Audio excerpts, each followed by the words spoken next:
Shalom Bapak Ibu yang terkasih yang sudah mendengarkan channel saya.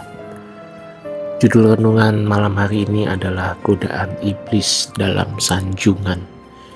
Kita semua mungkin tahu bahwa iblis itu bisa menggoda kita biasanya dalam 3 ya. Yang pertama adalah harta, kekayaan ya.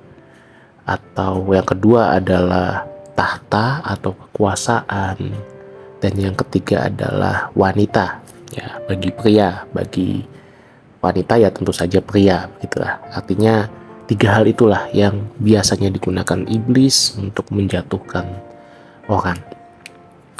Tetapi kita lihat bahwa iblis juga punya cara lain, dan cara ini dipakai kepada Tuhan Yesus ketika iblis mencobai Tuhan Yesus di padang gurun.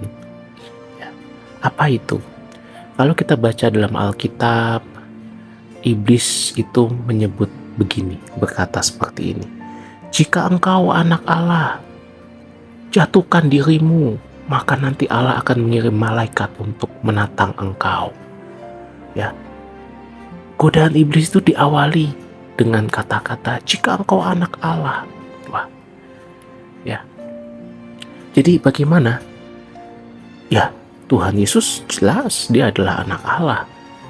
Mungkin kalau saya dalam posisi seperti Tuhan Yesus pada waktu itu, saya juga aku anak Allah, sini kubuktikan.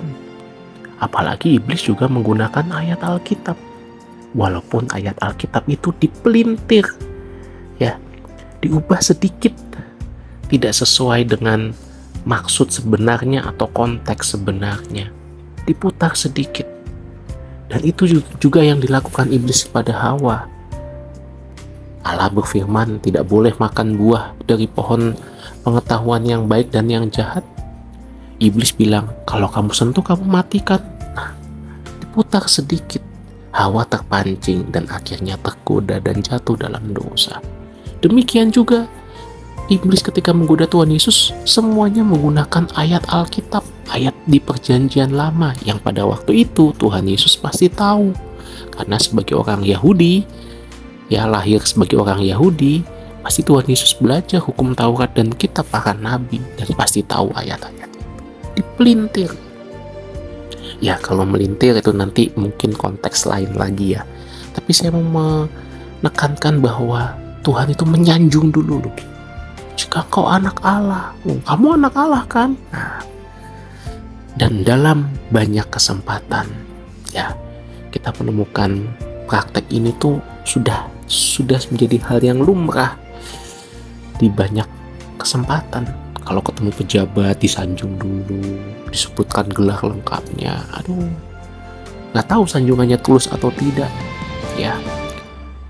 Dan demikian juga itu yang membuat banyak pendeta bisa jatuh, banyak pengkhotbah, banyak aktivis, banyak orang Kristen karena disanjung. Wah, kan bapak pendeta hebat. Waduh, mulai egonya muncul, mulai harga dirinya muncul ya. Langsung mulai ya gimana? Begini. Hati-hati. Orang yang menyanjung kita itu bisa juga memiliki maksud yang tidak baik. Orang yang tulus mungkin menyanjungnya tuh nggak lebay, tidak berlebihan. Tapi kalau ada orang yang menyanjung kita secara berlebihan, lebay gitu, hati-hati. Bisa jadi itu ada maksud untuk menjatuhkan kita. Ya, Bapak Ibu, saudara-saudari sekalian, kalau iblis saja menggoda, mencobai Tuhan Yesus dengan menyanjungnya dia dulu. Kalau kita punya jabatan di gereja, jangan mudah tergoda dengan sanjungan. Saya menemukan banyak kejadian, ya, banyak peristiwa di mana ada orang-orang yang mau merusak gereja itu masuk dengan cara menyanjung pendetanya, gembalanya dulu. Lalu dia dapat posisi, dan kemudian di situ dia mulai merusak dari dalam. Gereja belum tentu rusak dari luar. Lebih banyak gereja yang rusak dan hancur dari dalam. Karena tadi ada orang-orang busuk yang ternyata bisa masuk di dalam gereja karena pendetanya, pemimpinnya tidak bijaksana. Hati-hati dengan godaan iblis dalam sanjungan. Semoga kita selalu dilindungi oleh Tuhan. Amin. Tuhan Yesus memberkati.